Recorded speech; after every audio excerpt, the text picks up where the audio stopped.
Hi friends, welcome back our channel. ఈరోజు video వచ్చేసి నాటుకోడి పులుసు. ఇది పందెం కోడి అండి. తెలిసిన వాళ్ళు కోడి పందెం కోడితే మాంసం పంపించారు. నేను ఎప్పుడు కుక్కర్లో వేయను, అయితే ఇది కుక్కర్లోని వేద్దామని అనుకున్నాను.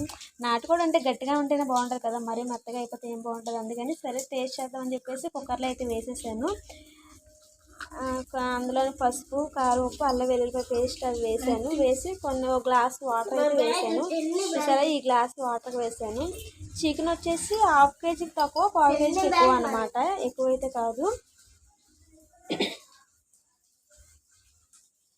ఇదిగోండి ఇలా అయితే ఇంకా నేను మూత పెట్టేసి కలిపేసాను. మొత్తం అంతా కలిపి కారం అయితే వేయలేదు, కొద్దిగా అల్లం వెల్లుల్లిపాయ పేస్ట్, అలాగే సాల్ట్, పసుపు అదే వేసాను.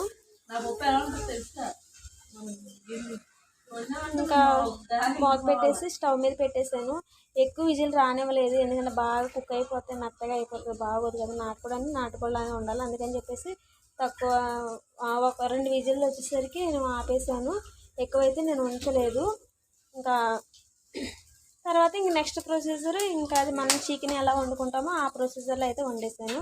2 విజిల్స్ అయిపోయినాయి, దించేసాను. ఇంకా ప్యాన్ పెట్టి ఇంకా ఉల్లిపాయలు, టమాటా, పచ్చిమిరపకాయ, కొత్తిమీర, కరివేపాకు ఇవైతే నేను కోసి రెడీగా పెట్టేసుకున్నాను. అవి కుక్ అయ్యేలోపు చూసారా, నాటుకోడి అంటే అరవై స్పెషలే కదా, చాలా బాగుంటుంది.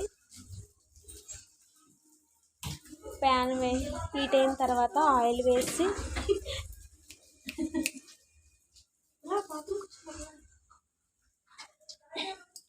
ఆయిల్ వేస్తున్నాను. నేను కుక్ చేసినప్పుడు లైట్గా కొంచెం ఆయిల్ వేసాను, ఆ వీడియో స్కిప్ అయిపోయింది ఇందులో. అందుకని కొంచెం తక్కువగా వేసాను, తగ్గించేసాను అనమాట. ఎక్కువ ఆయిల్ అయినా బాగోదు కదా. ఇంకా నాటుకోడి కాబట్టి స్పైసెస్ కూడా యాడ్ చేస్తున్నాను. కొద్దిగా బిర్యానీ ఆకు సగం వేసాను, ఒక చెక్క, లవంగా అంతే వేసాను, ఇంకేమీ వేయలేదు. ఎక్కువగా ఎక్కువ స్పైసెస్ వచ్చేసి మనకి తినడానికి అన్నీ బాగోదు, ఘాటుగా ఉంటుంది అనమాట. అందుకని చెప్పేసి నేనైతే వేసాను. ఇంకా కరివేపాకు తెలుసు కదా, నేను మొదట్లో కరివేపాకే వేస్తాను. ఇంకా కరివేపాకు వేసాను, అది బాగా ఫ్రై అయిన తర్వాత మాత్రమే నేను ఆనియన్స్ అయితే వేస్తాను. ఇంకా అవి ఫ్రై అవుతూ ఉన్నాయి, ఇంకా నేను ఆనియన్స్ అయితే వేసేస్తున్నాను. చూడండి, ఈ ఆనియన్స్ కూడా తొందరగా ఫ్రై అవ్వాలంటే టెక్నిక్ ఏంటంటే సాల్ట్ వేయండి.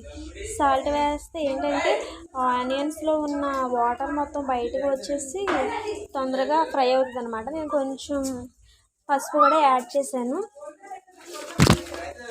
మేము కొంచెం పసుపు ఎక్కువగానే తింటాం, మా కారంలో పసుపు ఉంటుంది, అయినా నేను యాడ్ చేస్తాను.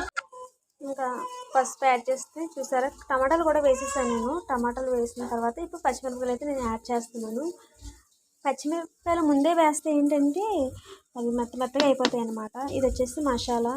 నేను చెప్పాను కదా, నేను పొళ్ళు అయితే వేయను, ఇలా గ్రేవీగానే చేస్తాను. కూర చాలా బాగుంటుంది, కొబ్బరి ఎక్కువగా వేస్తాను నేను.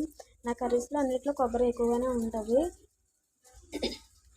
ఇందులో అల్లం, వెల్లుల్లి, కొబ్బరి, ధనియాలు, జీలకర్ర వేస్తాను అంతే, ఇంకేమి వేయను. లైట్గా పసుపు వేసి ఇంకా సాల్ట్ వేసి వేస్తాను. కొంచెం అంటే మసాలా మనం ఫ్రిడ్జ్లో పెట్టినా నిల్వ ఉండడానికి అనమాట, అలా చేస్తాను. ఇంక ఇది బాగా ఫ్రై అయిపోయిన తర్వాత ఇప్పుడు కారం వేస్తాను అనమాట. కారం సరిపడా కారం నేను 2 స్పూన్లు అయితే వేస్తున్నాను.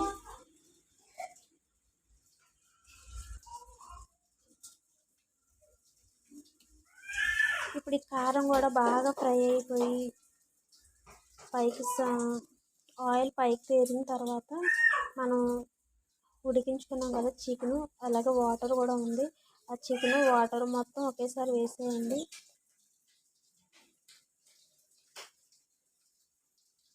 చాలా సింపుల్గా అయిపోద్ది కర్రీ అయితే. ఇలా అయితే మొత్తం వంపేయండి కూరలోని. చూసారా, వంపేసాను. వాటర్ ఉంది కదా, ఇప్పుడు ఏం చేయాల్సిన అవసరం ఏం లేదు, ఇంక అన్నీ వేసేసాం కాబట్టి ఇప్పుడు మనం సిమ్లో పెట్టి అవి దగ్గరికి అయ్యే వరకు ఉంటే సరిపోతుంది. ఇప్పుడు ఒకసారి కలిపి మీరు కారం, ఉప్పు టేస్ట్ చేయండి. కారం, ఉప్పు సరిపోయింది అనుకుంటే ఇంకా మూత పెట్టేసి సిమ్లో పెట్టండి. లేదు సరిపోలేదు అనుకుంటున్నప్పుడు కొద్దిగా అయితే మీరు కారం, ఉప్పు ఇప్పుడు ఈ స్టేజ్లో యాడ్ చేసుకోండి. చివరిలో యాడ్ చేయాలంటే బాగోదు, కారం స్మెల్ వచ్చేస్తుంది. చూసారా, దగ్గరికి మొదలుపెట్టింది కదా ఉడకటం. ఆల్రెడీ మనం బాయిల్ చేస్తాం కాబట్టి టైం ఎక్కువ తీసుకోదు. పచ్చిమిరపకాయలు కనబడుతున్నాయా? అసలు పచ్చిమిరపకాయలు చాలా బాగుంటాయి. పెరుగన్నతో సూపర్గా ఉంటాయి చికెన్లో పచ్చిమిరపకాయలు. అందుకని నేను లాస్ట్లో వేస్తాను అనమాట.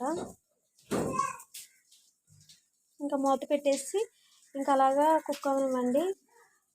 దగ్గరికి మనకి ఎలా కావాలంటే అలా, గ్రేవీగా కావాలనుకుంటే గ్రేవీగా, లేదంటే కొంచెం పులుసులు అంటే చికెన్ నాటుకోడి పులుసు ఉంటుంది కదా, అంటే రాగి సంగటిలోకి వాటిలోకి గారెల్లో కూడా చాలా బాగుంటుంది అన్నమాట. నేనైతే ఇలా కొంచెం అటు గ్రేవీగా కాదు ఇటు పులుసులా కాదు నార్మల్గా దించేసాను. ఈ వీడియో మీకు నచ్చినట్లయితే తప్పకుండా సబ్స్క్రైబ్ చేసుకోండి, తెలియని వారికి కూడా షేర్ చేయండి. ఇలాంటి మరిన్ని వీడియోస్ కోసం మన ఛానల్ సపోర్ట్ చేయండి ప్లీజ్. మా వీడియోస్ చూసినందుకు థ్యాంక్ యూ ఫర్ వాచింగ్.